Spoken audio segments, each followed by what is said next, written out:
Capítulo 6. Sexo en la consulta médica. Contenido. 1. Expectativas y otras disfunciones sexuales masculinas. 2. Preocupaciones femeninas. La clave no es el deseo, sino la satisfacción.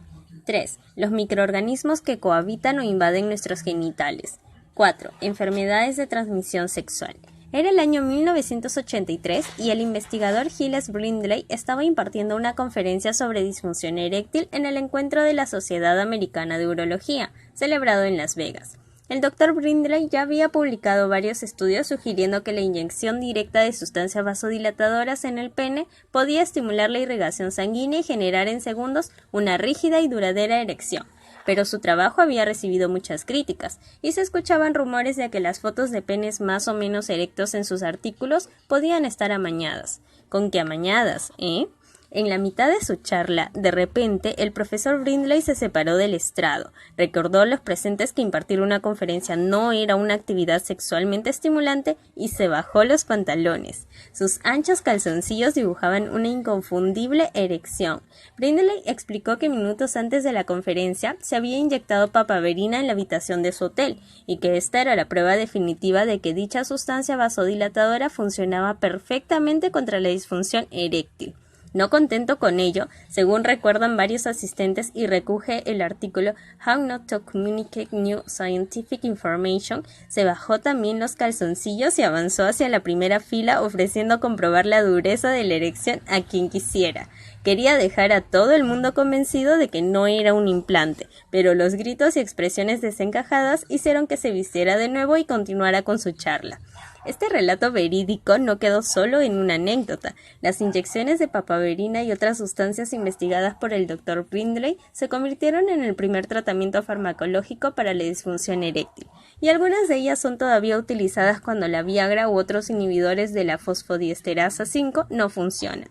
29 años después de la famosa conferencia de Brindley, yo asistí al Congreso de la Sociedad Internacional de Medicina Sexual en Chicago y comprobé que la erección masculina continúa siendo la principal preocupación de los urólogos y de una medicina sexual históricamente centrada solo en el hombre. Pero también constaté que en los últimos años se está produciendo un gran y rápido cambio. Durante la presentación del Congreso, el editor de The Journal of Sexual Medicine, Irving Goldstein, pidió que alzaran la mano los terapeutas o ginecólogos cuya dedicación principal era la sexualidad femenina. Aproximadamente un 20 a 25% de brazos se levantaron, generando un wow de Goldstein. Su comentario fue que esto era muchísimo respecto a años atrás y que el interés entre la comunidad médica por las disfunciones sexuales femeninas crece a un ritmo mucho más alto que por las masculinas. De hecho, desde el punto de vista científico ya lo ha superado.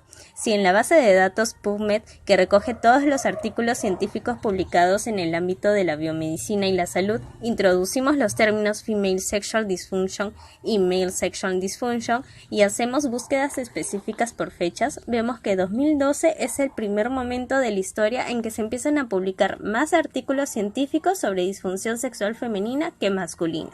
Este cambio es muy significativo, porque hace unas décadas la diferencia a favor del hombre era abismal, pero en realidad resulta tremendamente lógico por varios motivos. Uno es que la llegada de los fármacos orales para producir la erección ya supuso una mejora enorme en la principal disfunción sexual masculina. Otro, que la sociedad está cambiando y el placer sexual ya no se concibe de ninguna manera como más importante para el hombre que para la mujer. Y un tercero es que el porcentaje de mujeres que sienten tener algún problema en su sexualidad, la falta de deseo es el más frecuente, es significativamente mayor que el de hombres. Según las encuestas realizadas por Edward Lauman de la Universidad de Chicago, el 43% de mujeres adultas y el 31% de los hombres decían haber tenido algún desorden sexual en los últimos 12 meses. Pero en el trasfondo del cambio de interés científico hacia la sexualidad femenina también se encuentra el hecho incuestionable de que resulta mucho más compleja que la masculina. Y esto no lo digo como guiño a las lectoras de este libro, ni desde luego para desdeñar los variados problemas que aquejan a los hombres, sino porque en verdad es la opinión mayoritaria entre los sexólogos, y porque hasta a nivel evolutivo tiene todo el sentido del mundo. En nuestra especie, como en el resto de primates, la regulación del ciclo reproductor de las hembras es infinitamente más compleja que la de los machos, y la aparición de deseo sexual depende por necesidad evolutiva de muchos más factores físicos y psicológicos. En las las mujeres hay muchas más variables internas que estudiar, y esto hace que tanto el diagnóstico como la propia terapia sexual sean más difíciles que en el caso de los hombres.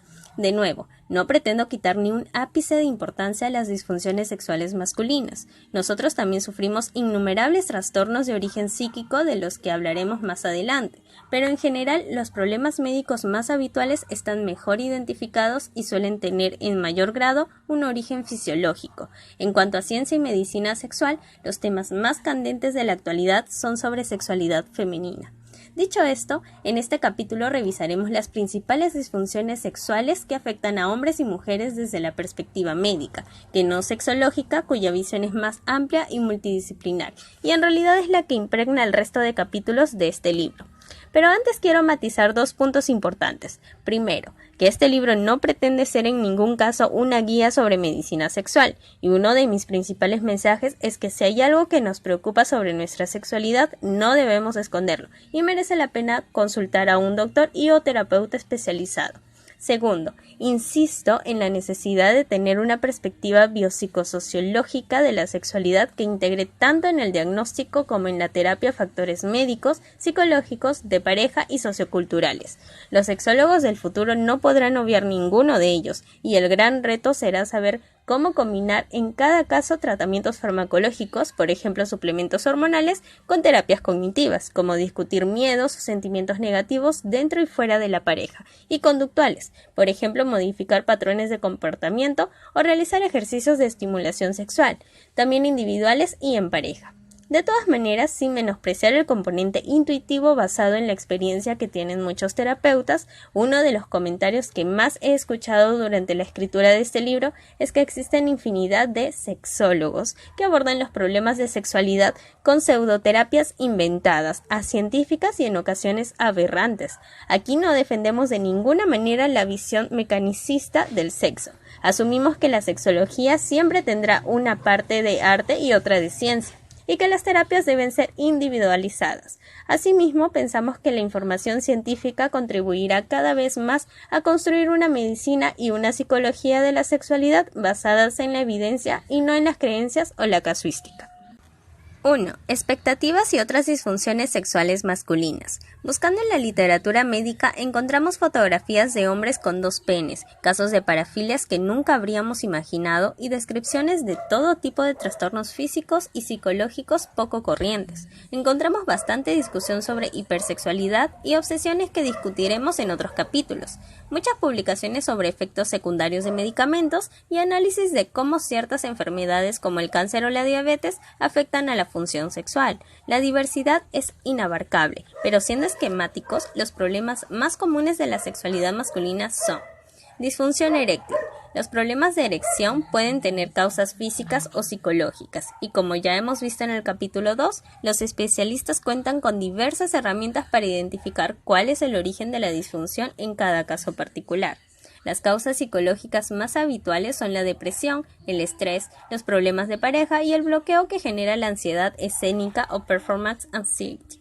Este fenómeno se produce tanto en adultos como en individuos jóvenes cuando, a pesar de sentirse mentalmente excitados, inseguridades, nervios o miedos provocados por experiencias traumáticas anteriores impiden la erección en el momento del acto sexual. Cuando la disfunción eréctil de origen psicológico se produce en el contexto de una relación estable, los consejos de un especialista y una terapia conductual conjunta deberían ser suficientes para solventar la situación. En el caso de alguien sin pareja, el tratamiento es un poco más difícil y se basa en eliminar los miedos, en aprender a conducir los encuentros sexuales y en ocasiones utilizar fármacos orales para facilitar la erección y así recobrar la confianza. Entre otros motivos, es también importante porque los hombres con dificultades de erección intentan evitar el preservativo para no perder turgencia en el momento de ponérselo, y como consecuencia de ello, varios estudios han asociado la disfunción eréctil a un mayor índice de infecciones y enfermedades de transmisión sexual. En lo que se refiere a las causas físicas, ya vimos que en los últimos años se ha divulgado un mensaje muy importante. Los problemas de erección pueden ser un primer síntoma de enfermedades cardiovasculares y podrían convertirse en una herramienta de detección temprana tremendamente útil. Sin ir más lejos, la arteriosclerosis es el endurecimiento de las arterias, que en estados graves genera problemas coronarios, pero que en sus estadios iniciales puede endurecer las pequeñas arterias del pene y provocar disfunción eréctil. La diabetes o la hipertensión tendrían consecuencias parecidas, así que, si aparecen problemas de erección sin motivo psicológico aparente, hay que comentarlo con nuestro doctor, porque puede ser un primer y valioso indicio de que algo empieza a no funcionar bien en nuestro organismo. Más allá de esto, todo lo que afecta al sistema circulatorio como la obesidad, el tabaquismo o el exceso de alcohol contribuye también a la disfunción eréctil. Aunque por negligencia informativa de los médicos sea poco conocido, los problemas de erección son un efecto secundario de muchos fármacos, por ejemplo contra la hipertensión, y merece la pena exigir información y alternativas al médico. Y luego, evidentemente, está el propio envejecimiento. Todos tendremos disfunción eréctil en algún momento de nuestras vidas y debemos saber que en caso de importarnos hay soluciones. Los fármacos basados en inhibidores de la fosfodiesterasa 5, como el sildenafil de la Viagra o el tadalafil de Cialis, incrementan el flujo sanguíneo en los genitales y, siempre bajo supervisión médica, son el remedio más sencillo para los problemas de erección. En caso de contraindicaciones, se puede recurrir a las inyecciones de sustancias vasodilatadoras, las bombas de vacío o los implantes en disfunciones permanentes. Un urólogo sabrá aconsejar en cada caso, aunque, de todas maneras, siempre hay que buscar un enfoque multidisciplinar, pues hay muchas situaciones en las que factores físicos y psíquicos se refuerzan. Un hombre de mediana edad puede empezar a notar que sus erecciones no son tan inmediatas como en su juventud, lo cual es un proceso normal que simplemente requiere confianza y mayor y mejor tiempo de estimulación, pero que puede desembocar en ansiedad escénica que incremente el problema. Eyaculación precoz. Recuerdo vivamente al sexólogo e historiador alemán Erwin Haberle explicarme el sinsentido del término eyaculación precoz y de su conceptualización como disfunción. Se debería llamar tiempo de orgasmo insatisfactorio, me dijo el sabio Erwin, argumentando que para la naturaleza llegar al clímax en 1 o 2 minutos no es anormal en absoluto. El problema es que muchos hombres no llegan siquiera a este primer minuto e incluso algunos eyaculan sin control en el mismo instante de la penetración y acompañado del periodo refractario necesario para volver a tener una erección. Esto sí es un problema que afecta seriamente a la confianza y la vida sexual del individuo y de su pareja. En estos casos en que se combinan rapidez, falta de control y aflicción, la eyaculación precoz sí es claramente una disfunción. De hecho, entre los hombres menores de 40 años es el trastorno de sexualidad más frecuente. Muchos estudios han intentado calcular el tiempo promedio entre la primera penetración y el orgasmo masculino, y aunque de media pueda rondar los 5 minutos, la clave no es el tiempo sino la falta de control y que sea un problema recurrente. No entra en absoluto dentro de los patológicos que, estando muy excitado y ligeramente tenso con una pareja nueva, se sienta una fricción o calor diferente en el glande que provoque la eyaculación más pronto de lo deseado. El problema es que se repita siempre. En la eyaculación precoz, las causas situacionales y comportamentales son más frecuentes que las físicas, pero sin duda en algunos casos existe un componente fisiológico. No es un fenómeno del todo bien comprendido, pero se ha asociado a niveles bajos de serotonina y polimorfismos genéticos en los receptores de este neurotransmisor. Existen diversos tipos de tratamientos que van desde la terapia cognitiva para reducir ansiedades y aprender a regular la excitación, la conductual con ejercicios de desensibilización para realizar solo o en pareja, cremas anestésicas para el glande que deben ser utilizadas con preservativo para no afectar a nuestra compañera o compañero, hasta tratamientos farmacológicos que en estudios clínicos han resultado claramente más efectivos que el placebo.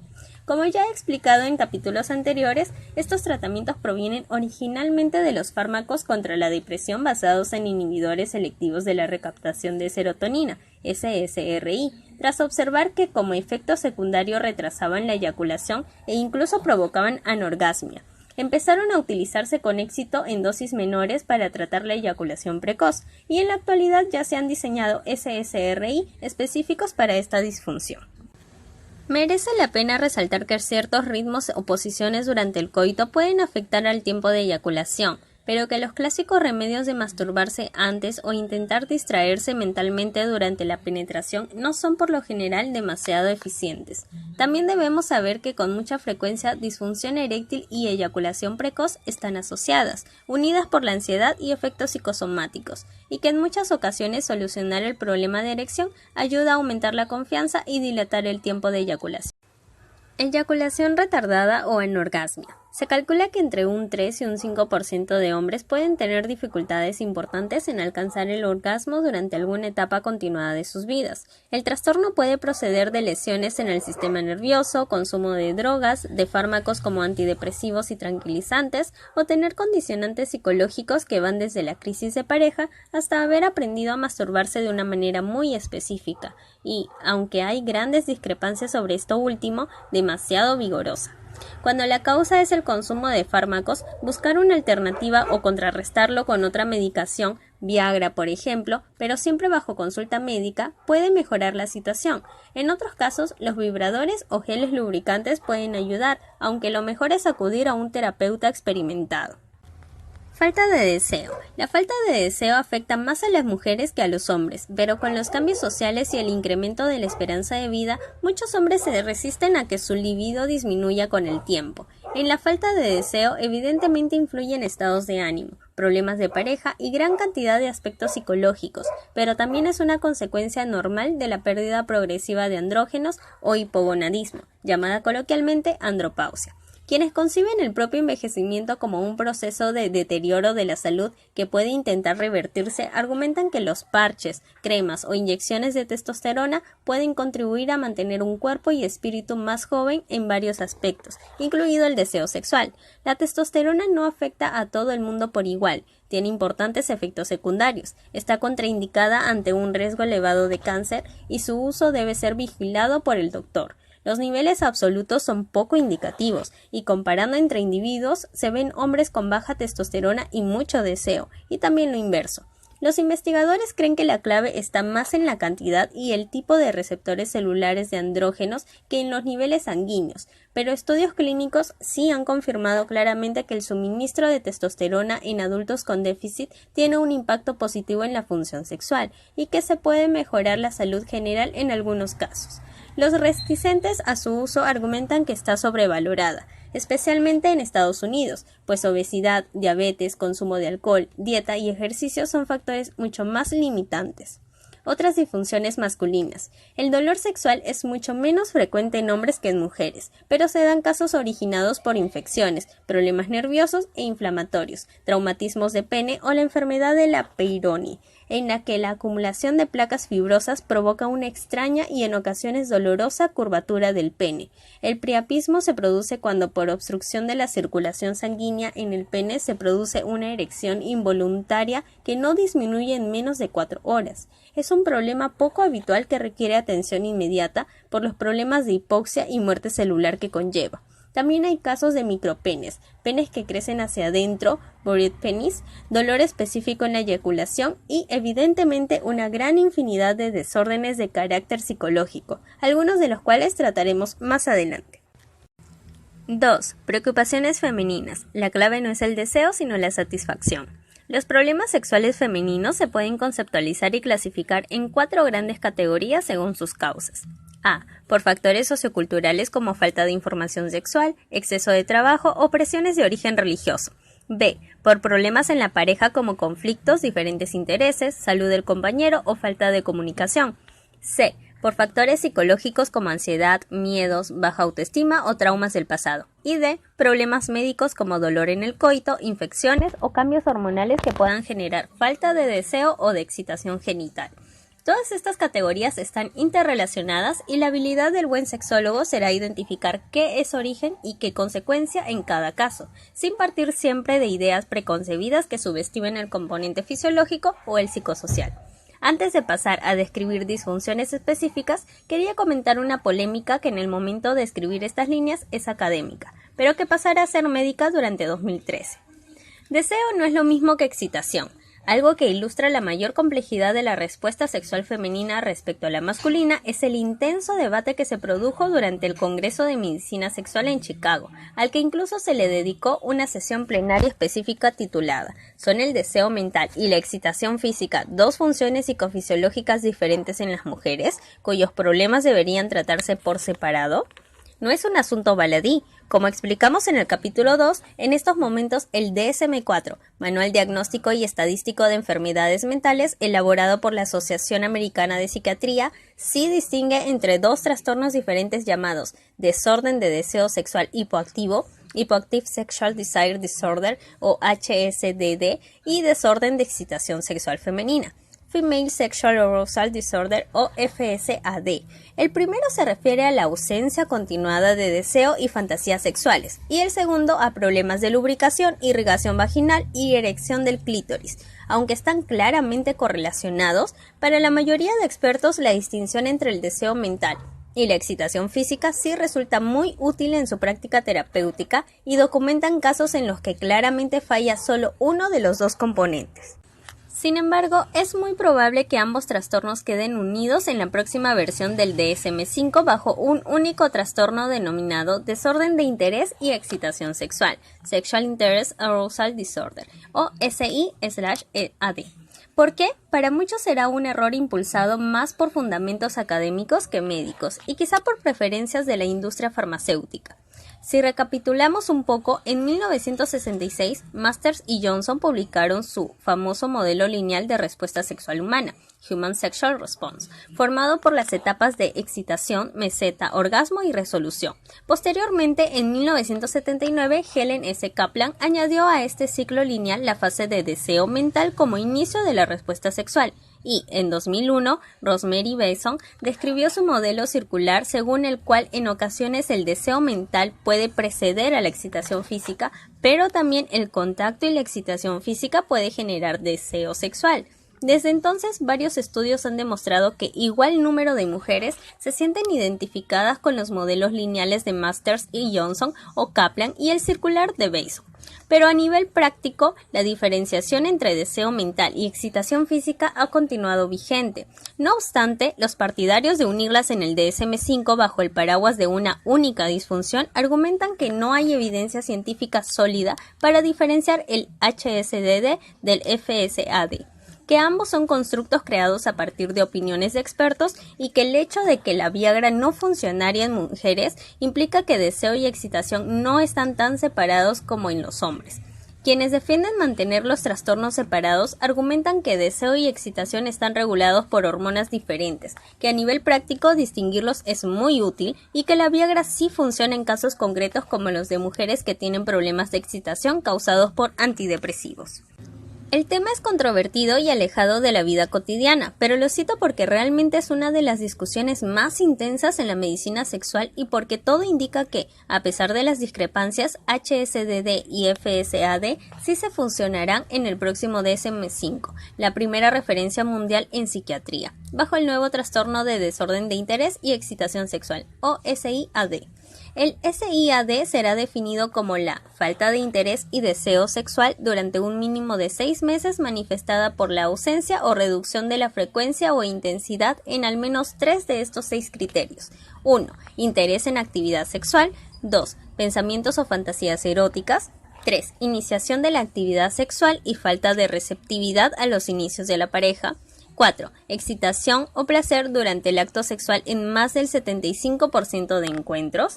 Interés 5. Interés o excitación en respuesta a estímulos eróticos o sexuales. Y 6. Sensaciones genitales y no genitales durante la actividad sexual en más del 75% de encuentros. Importante, siempre y cuando el cambio cause un malestar o impedimento clínicamente significativo. Este último punto es fundamental. La falta de deseo sexual no es necesariamente un problema.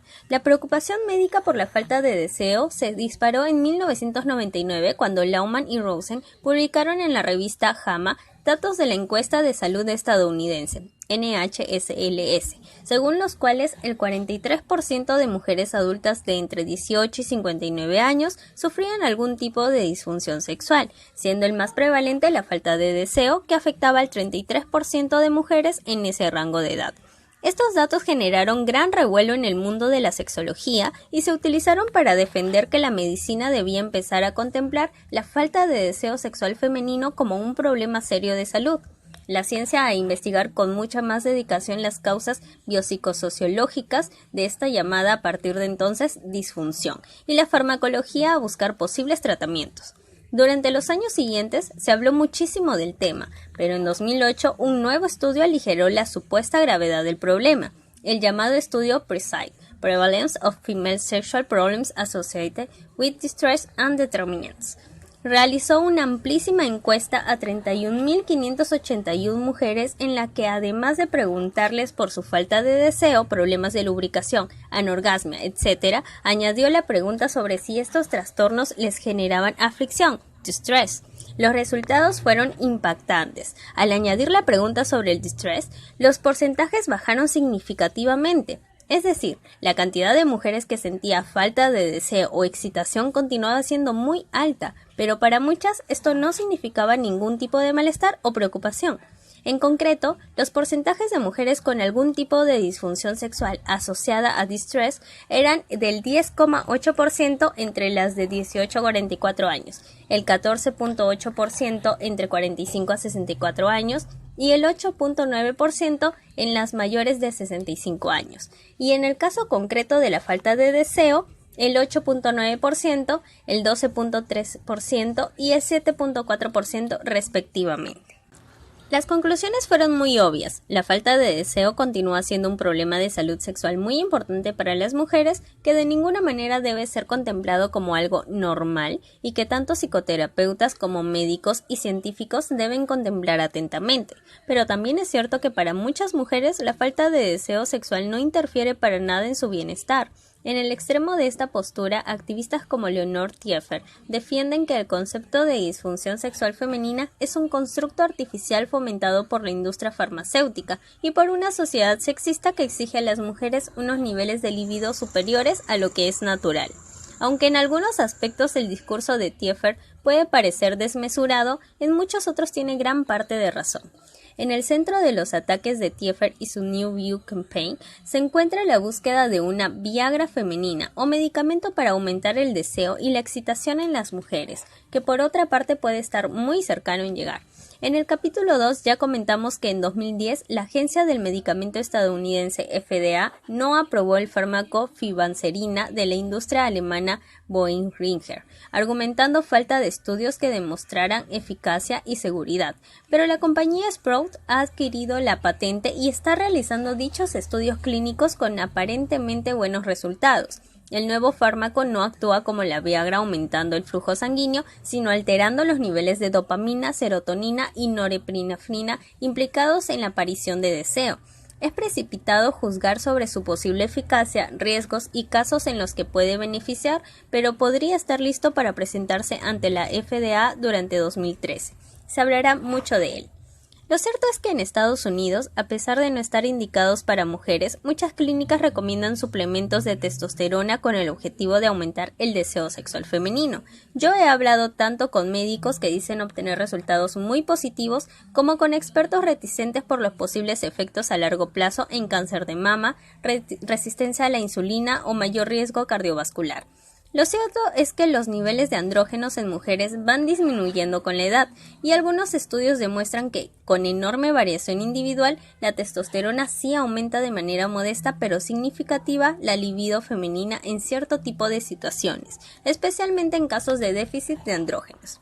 En 2008, por ejemplo, la revista New England Journal of Medicine, una de las de mayor factor de impacto en el ámbito biosanitario, publicó un estudio clínico de doble ciego en el que 814 mujeres posmenopáusicas con desorden de deseo sexual hipoactivo, HSDD, y que no recibían terapia supletoria de estrógenos, fueron asignadas aleatoriamente a un grupo que durante 52 semanas recibió 150 microgramos de testosterona mediante un parche. a otro que recibió 300 microgramos de testosterona y a un tercero que recibió placebo. Las conclusiones fueron que quienes recibieron 300 microgramos al día de testosterona mejoraron levemente su función sexual. Es obvio que continúa siendo necesario esclarecer los efectos de la testosterona en el cáncer de mama y enfermedades cardiovasculares, pero quienes defienden las terapias supletorias también argumentan que el déficit de andrógenos está asociado a la pérdida de densidad ósea y masa muscular, además de peor estado de ánimo y bienestar físico. Respecto a esto, uno de los debates más acalorados del Congreso fue sobre si la píldora anticonceptiva podía tener efectos negativos por las disminuciones de testosterona que conlleva. La píldora anticonceptiva podría reducir el deseo sexual.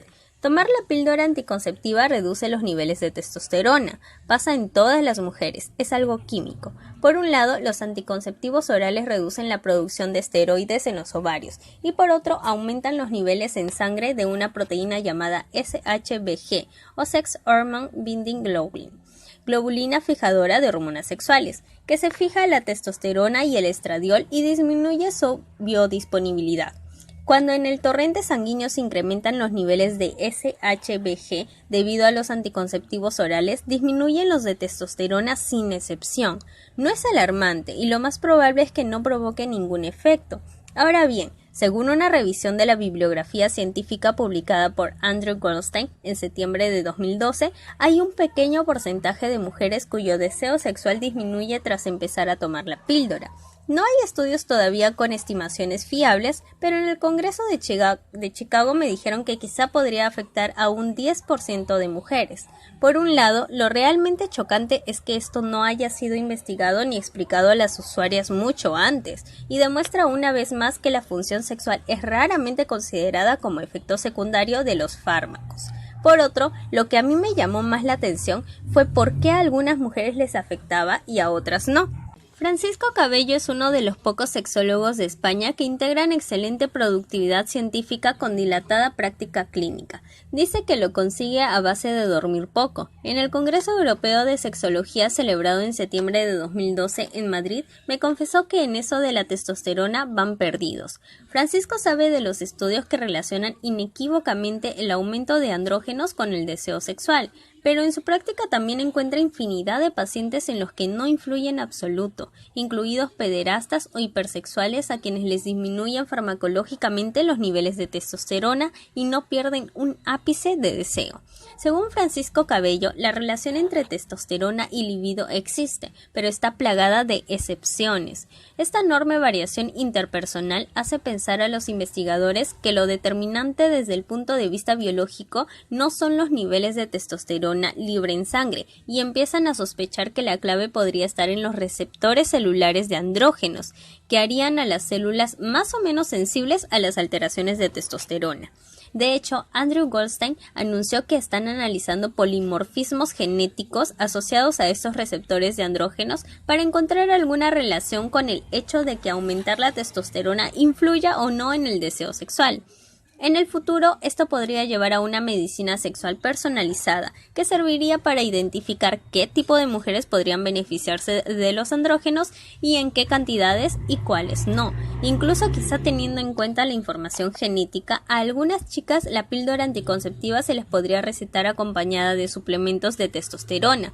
Hemos hablado mucho de química cuando en la falta de deseo influyen mucho más los factores socioculturales, de pareja y psicológicos. Me justifico diciendo que desde el punto de vista científico esto es lo más novedoso y que el gran y polémico debate que irrumpirá muy pronto es la medicalización de la salud sexual femenina. Se necesitarán voces recordando que lo verdaderamente importante no es el deseo, sino la satisfacción.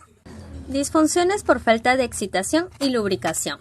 Cuando una mujer se excita, aumenta el flujo sanguíneo en su vulva y en las paredes vaginales, empieza a lubricar y el clítoris aumenta de tamaño. Cuando esto no ocurre, el coito es menos placentero y puede llegar a ser doloroso. Hay muchos factores fisiológicos que intervienen en la excitación física y en la sensación de menor sensibilidad genital. Por ejemplo, la pérdida de estrógenos tras la menopausia disminuye significativamente la lubricación y algunos fármacos o problemas cardiovasculares que dificultan la respuesta sexual masculina también podrían afectar a la excitación genital femenina. Es por ello que al principio se pensó que la Viagra podía ayudar en las disfunciones de excitación, pero varios estudios a principios de la década del 2000 confirmaron que solo en casos muy concretos era efectiva y que en la mayoría no tenía efecto alguno. Las terapias supletorias de estrógenos mejoran también la respuesta sexual, y si la lubricación es el único problema, un buen lubricante que no irrita el tejido vaginal es más que suficiente. Algunos de estos productos incorporan sustancias que pueden incrementar el flujo sanguíneo por vía tópica, pero de momento una de las mejores estrategias para mejorar la excitación física es la terapia cognitiva y conductual, que incluye prácticas de relajación y ejercicios sexuales que deben realizarse solos o en pareja. En este sentido, una de las consecuencias del modelo cíclico de respuesta sexual planteado por Rosemary Bason es que el deseo sexual no tiene por qué ser necesariamente el primer paso para empezar un contacto íntimo. Muchas terapias se basan, aunque no haya deseo, en realizar sutiles masajes o caricias genitales que generen excitación y conlleven la aparición de deseo y aún más excitación física. Este proceso cíclico funcionaría en los casos en que la falta de deseo y la excitación están claramente unidos y no tanto cuando hay problemas específicos.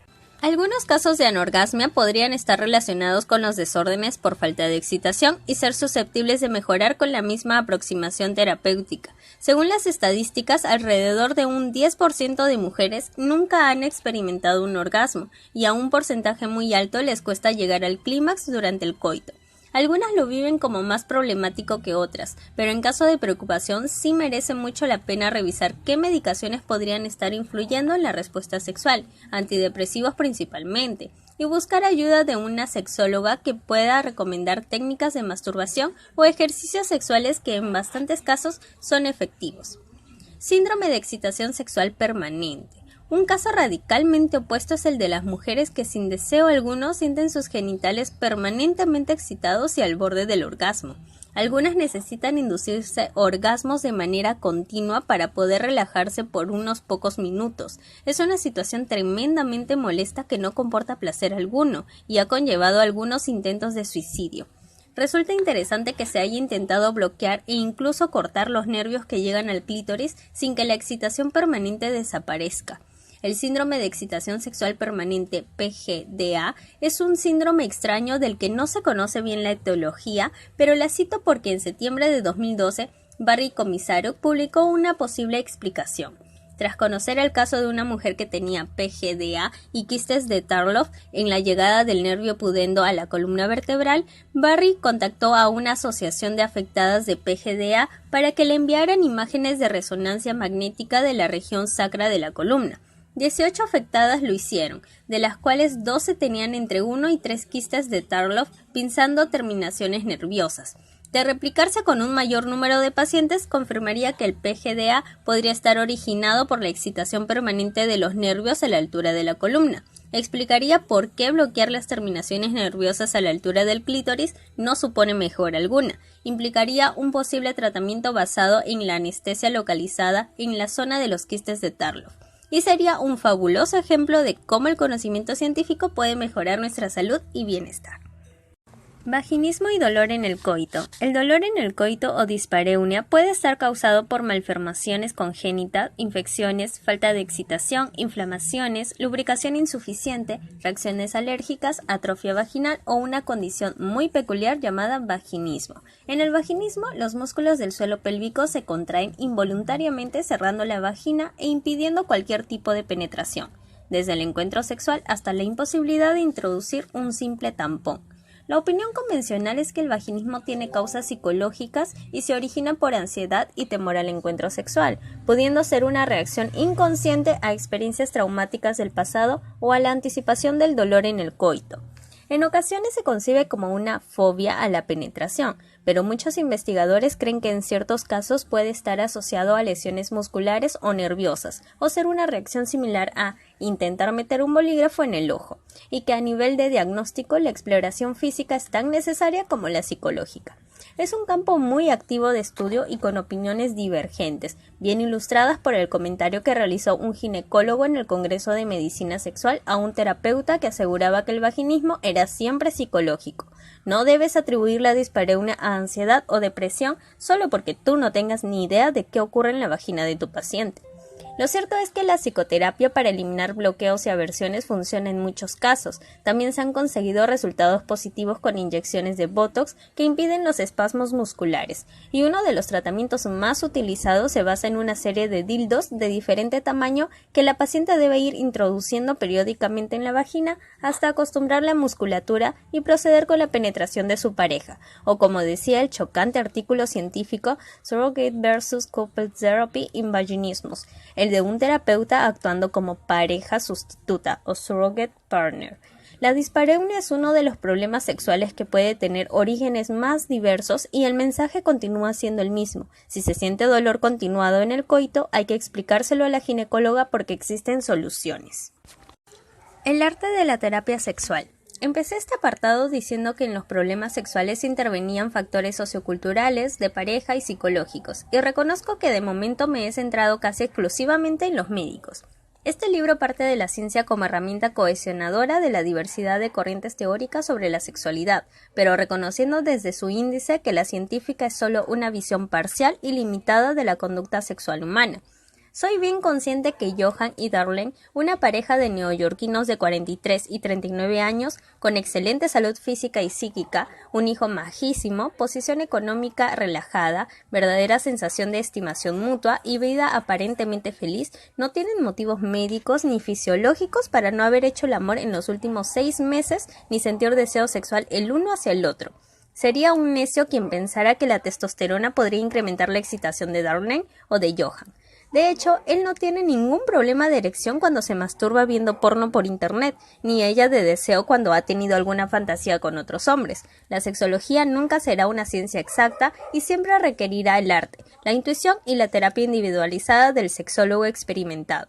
Describiremos muchos más aspectos psicológicos y socioculturales en las siguientes páginas de este libro, pero antes terminemos este capítulo dedicado a la salud sexual con la ineludible referencia a los microorganismos protectores y patógenos que conviven en nuestros genitales.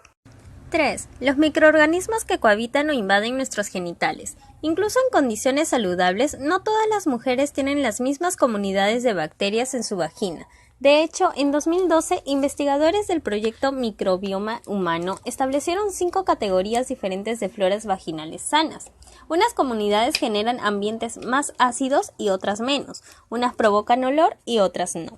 Pero todas forman equilibrios imprescindibles para proteger los genitales de otros microorganismos patógenos. Asimismo, los hombres circuncidados tienen microorganismos en su pene diferentes a los no circuncidados. Si lo pensamos bien, tiene toda la lógica microbiológica del mundo. En un pene circuncidado, el glande está expuesto a un ambiente con oxígeno favorable al crecimiento de bacterias aeróbicas. En cambio, un glande no circuncidado pasa la mayor parte del tiempo cubierto por el prepucio en ausencia de aire, donde los microorganismos anaeróbicos cuyo metabolismo prefiere la falta de oxígeno pueden crecer libremente.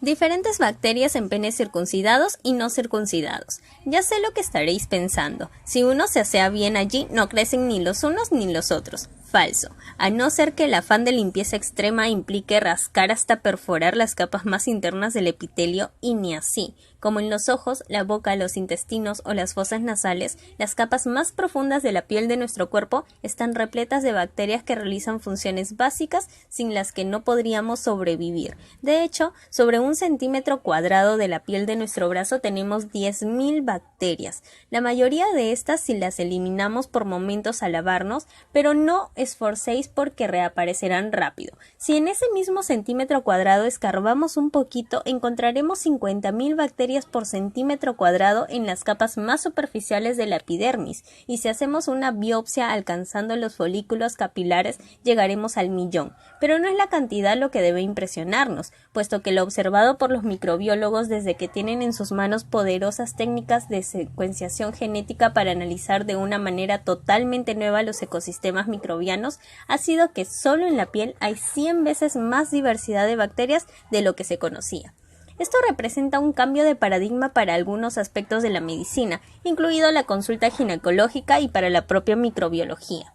Pensemos que, poco tiempo atrás, si un microbiólogo convencional quería averiguar qué tipo de microorganismos habitaban en una balsa, nuestra boca o la vagina tomaba una muestra, la esparcía en diferentes medios de cultivos, esperaba unos días a que crecieran varias colonias de bacterias u hongos y procedía a analizar sus características. El proceso era lento, pero lo de veras peliagudo fue que cuando se empezaron a realizar análisis genéticos, los microbiólogos vieron que en esas placas de cultivo solo crecían una ínfima parte de toda la diversidad bacteriana que existía en el ambiente original. Aturdidos por esto, en 2003 los Institutos Nacionales de Salud en Estados Unidos impulsaron el proyecto de microbioma humano, cuyo objetivo es estudiar toda la diversidad de características y funciones de los microorganismos en nuestro cuerpo. Para ello, tomaron muestras de 18 zonas del cuerpo femenino y 15 del masculino de un total de 242 voluntarios sanos de entre 18 y 40 años, y las están analizando con las nuevas y poderosas técnicas de metagenómica. Coger una muestra, secuenciar directamente todos los genes diferentes que contenga y a partir de ahí emplear herramientas de biología computacional para discernir las especies bacterianas. Además de permitirnos ver la gran diversidad oculta que no crecía en placas de cultivo, como es más rápido y la muestra puede ser analizada directamente del sitio de recogida y no de una colonia, permite hacer análisis más frecuentes, ver su evolución y comprender más funciones. La metagenómica es para la microbiología como el fMRI, para la neurociencia o el LHC, para la física de partículas, y ya hay resultados importantes. Para cerrar el asunto del pene antes de entrar en la flora vaginal, Jacques Ravel de la Escuela de Medicina de la Universidad de Maryland me cuenta, de hecho, las bacterias de los penes no circuncidados son más parecidas a las anaeróbicas que crecen en el interior cerrado de las vaginas, y eso en ciertos casos podría generar menor alteración de la flora vaginal y menor probabilidad de vaginosis. Tras estas palabras enseguida aparecen dos matices importantes. El primero, que en relaciones monógamas los microorganismos de uno y el otro terminan siendo muy parecidos, tanto si hay circuncisión como si no, y por tanto la circuncisión no sería relevante en las parejas estables. El segundo matiz es que en relaciones casuales, como en principio debemos utilizar preservativo, este intercambio de bacterias desde el glande queda prácticamente anulado. Dicho esto, en caso de relaciones nuevas sin protección, efectivamente la circuncisión, que en tiempos de menor higiene se potenció por una supuesta protección, ahora podría ser más problemática ante ciertas categorías de floras vaginales, especialmente cuando hay eyaculación y el semen aumenta el pH vaginal de 3,5 a 7, dejando a la flora bacteriana por momentos indefensa ante invasores que puedan empezar a crecer sin freno. Hay muchos más factores por dilucidar. En 2010, un estudio estadounidense comparó la microbiota de 12 ciudadanos de Uganda antes y después de la circuncisión y observó que dos familias de bacterias anaeróbicas, Clostridiales y Prevotellariaceae, prácticamente desaparecían después de la circuncisión. Eso era importante porque algunas bacterias de estas familias estaban asociadas con procesos de inflamación que activaban las células de Langerhans, encargadas de preservar el VIH a los linfocitos CD4. En palabras llanas, lo que los investigadores concluían es que en el caso de la protección frente al SIDA, la circuncisión sí puede ejercer cierta protección por el cambio de microbiota que conlleva. Evidentemente, esclarecer este punto tendría importantísimas implicaciones a nivel de salud pública y también para el cuidado del ecosistema vaginal. Olor y exceso de higiene en las 5 categorías de floras vaginales. Jacques Ravel es uno de los principales líderes mundiales en el estudio del microbioma de la vagina. Me explica. Claro que la flora bacteriana cambia durante el ciclo menstrual, la edad o los niveles hormonales, pero esto ya lo sabíamos. Lo nuevo es que hemos establecido 5 categorías de floras microbianas, todas sanas, pero con propiedades diferentes. Eso implica que los tratamientos y recomendaciones deberían ser personalizados para cada mujer en función de su flora vaginal. Y es que realmente hay que visualizar la vagina como un ecosistema, de la misma manera que un bosque es un ecosistema con diferentes especies en un equilibrio que puede romperse si llegan invasores externos a cazar, a deforestar o a introducir nuevas especies. La flora bacteriana actúa de manera idéntica. Las diferentes especies de Lactobacillus intentan mantener el equilibrio y protegerlo de invasores generando un pH ácido de 3,5, pero al igual que un bosque del Pirineo, no tienen los mismos árboles y plantas que uno del Mediterráneo. No todas las vaginas sanas cuentan con los mismos microorganismos ni son igual de susceptibles a unas agresiones u otras. Por ejemplo, hay floras vaginales que en caso de ser alterados por el coito o ducha interna tardan más en restaurar su equilibrio. Esto implicaría que, si por un exceso de pulcritud antes de salir con un potencial nuevo amante, una mujer se ducha el interior de la vagina y elimina parte de la propia flora bacteriana, en realidad se está desprotegiendo frente a las bacterias que el hombre pueda transmitir, aunque todo depende de la categoría de flora vaginal, que además puede cambiar con el tiempo. Son datos de 2012 y seguro que irán ampliándose y modificándose, pero según Jacques Ravel, las categorías 1, 2 y 3 están dominadas por los Lactobacillus crispatus, Gasseri e Iners, respectivamente. Estos lactobacillus producen ácido láctico, pero cada uno permite que haya otras especies a su alrededor. Las categorías 4A y la 4B son más heterogéneas y tienen muchos menos lactobacillus y pH más altos. En la 4A se observan bacterias anaeróbicas estrictas como Anaerococcus, Corynebacterium, Finegoldia o Streptococcus. Y en la 4B grandes cantidades del género Atopobium junto con especies de Prevotella, Parvimonas, Sneetia, Garnerella, Mobiluncus o Peptonymphilus. Todas son comunidades sanas y estables. Sin embargo, las últimas, por ejemplo, implican más riesgos y si está en fase promiscua, habrá que aumentar muchísimo la cautela. Se supone que se usa preservativo durante el coito, pero incluso recibir sexo oral podría ser más delicado en función de la flora vaginal que acompaña en ese momento.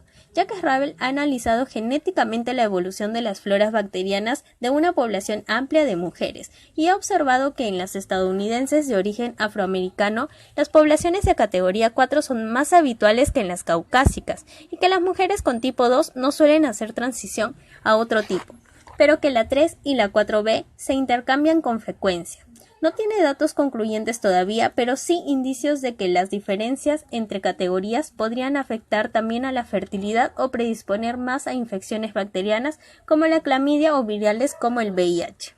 De momento los ginecólogos continúan tratando a todas las mujeres por igual respecto a su flora vaginal. El reto ahora es llegar a la comunidad médica para que hagan un trabajo más personalizado, me explica Ravel, quien en su artículo publicado en marzo de 2012 en Science dice que en la actualidad los exámenes clínicos miran el pH, la presencia de olor y características del fluido para establecer una flora como normal o anormal. Pero esto es muy limitado porque vemos que cambia con el tiempo y que no todas las mujeres sanas son iguales. Un ejemplo curioso es un estudio de investigadores en Houston que comparó el microbioma vaginal de 24 mujeres embarazadas y 60 no embarazadas, y observó que justo en la preparación para el nacimiento, la flora bacteriana cambiaba de manera dramática, disminuyendo de repente la diversidad de especies, posiblemente para que el recién nacido, que es una esponja para las bacterias, se encuentre con un entorno menos agresivo.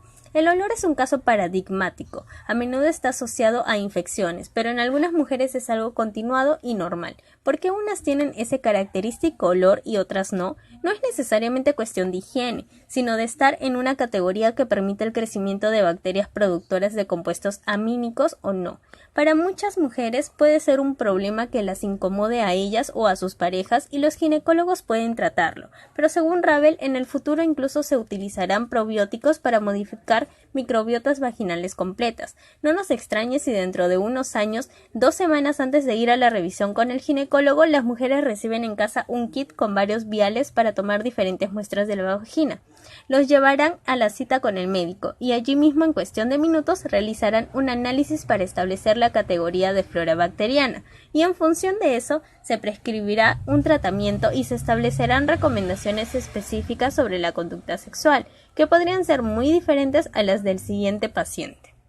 4. Enfermedades de transmisión sexual. No querría simplificar informaciones sobre enfermedades de transmisión sexual. Si creéis que habéis estado expuestos a riesgo o notáis alguna irregularidad, consultad al doctor o buscad información en sitios fiables. Hay muy buenas fuentes online, Wikipedia en inglés incluida, pero id con cuidado. Los síntomas de algunas infecciones genitales en ocasiones se solapan y pueden confundiros.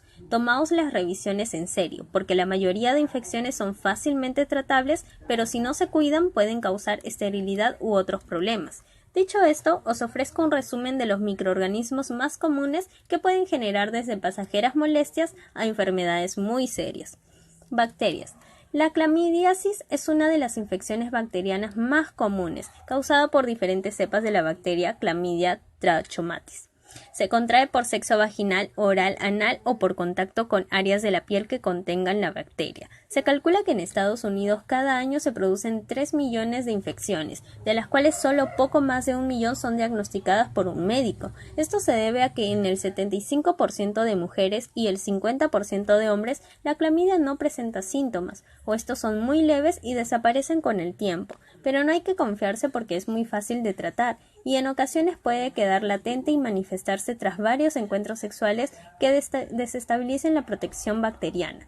Los síntomas más habituales aparecen 5 días tras la infección y son sensación de quemazón en los genitales, dolor durante el coito, aparición de líquido amarillento en mujeres y una especie de pus en hombres. Pueden aparecer granitos o pequeñas úlceras. Si notáis los síntomas tras acostaros con alguien, no significa necesariamente que os la haya pegado, sino que quizá ya la teníais en vuestro cuerpo y la actividad sexual ha favorecido su proliferación. Como en todo lo explicado aquí, dejad que el diagnóstico lo haga el médico. La Neisseria gonorrhoeae es una bacteria que puede crecer en las zonas húmedas del aparato reproductor, la boca o el ano, e incluso los ojos o la garganta. Cuando logra instalarse en los genitales y multiplicarse sin control, provoca la gonorrea, una enfermedad sin síntomas para el 80% de mujeres y el 10% de hombres. El dolor al orinar, más en hombres que en mujeres, es un claro síntoma, junto con secreciones inusuales o incluso sangrado vaginal. La sífilis es causada por la bacteria Treponema pallidum. Crece en genitales, boca y ano y se transmite por contacto directo con heridas abiertas o las típicas llagas producidas por la propia enfermedad. En la actualidad es mucho menos frecuente. La aparición de las llagas es una clara alerta que identifica fácilmente la existencia de un problema. Si no se trata, puede generar fiebres, graves problemas neurológicos e incluso la muerte. La vaginosis bacteriana es la infección más común, aunque se discute si debe ser catalogada como enfermedad de transmisión sexual. Su origen es un desequilibrio en la flora vaginal que reduce el número de bacterias generadoras de ácidos. El pH aumenta y crecen otros microorganismos como micoplasma, causando secreciones anormales de color blanquecino o grisáceo y un fortísimo olor que recuerda el pescado.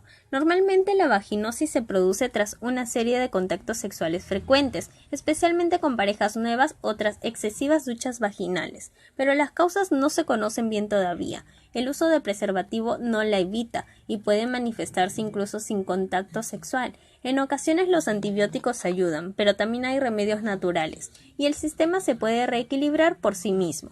La frecuencia de reinfección es alta.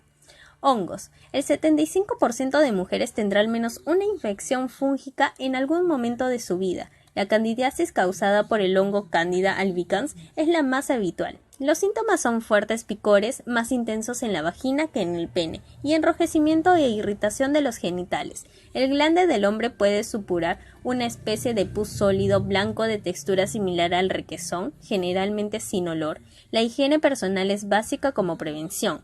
Cremas o fármacos antifúngicos ayudan, pero es fundamental en el análisis médico para descartar otras enfermedades que en ocasiones los acompañan. De hecho, aunque el sexo puede irritar los genitales y favorecer el contagio en la pareja, en realidad la candidiasis no es propiamente una enfermedad de transmisión sexual, sino más bien fruto de un desequilibrio en nuestra comunidad de microorganismos. Virus.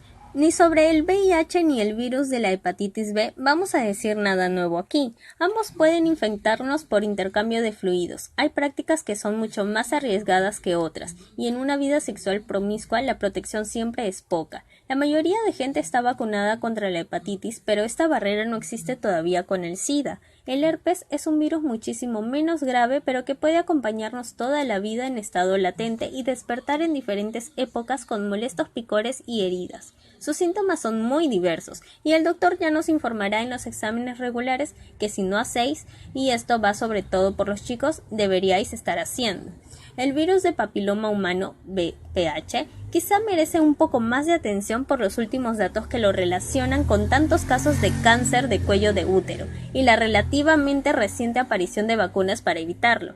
Hay más de 150 subtipos diferentes, de los cuales 40 son fácilmente transmisibles por contacto cutáneo y entre mucosas. De hecho, se considera la infección de transmisión sexual más frecuente en las sociedades occidentales.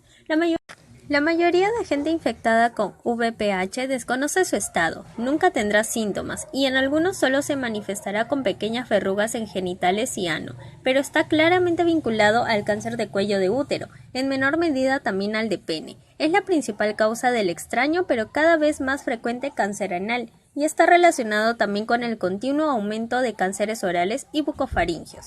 La vacuna no inmuniza contra todos los subtipos de VPH, pero sí para los más frecuentes, y está recomendada para mujeres adolescentes y jóvenes. Y ya que hablamos de microorganismos, continuemos viendo cómo fueron ellos quienes inventaron el sexo en la naturaleza, y descubramos la apasionante evolución de la reproducción sexual desde las bacterias, amebas, plantas, artrópodos, reptiles, aves y mamíferos, hasta alcanzar a los primates, para ver si nos pueden ayudar a entender algunos comportamientos irracionales de estos raritos Homo sapiens.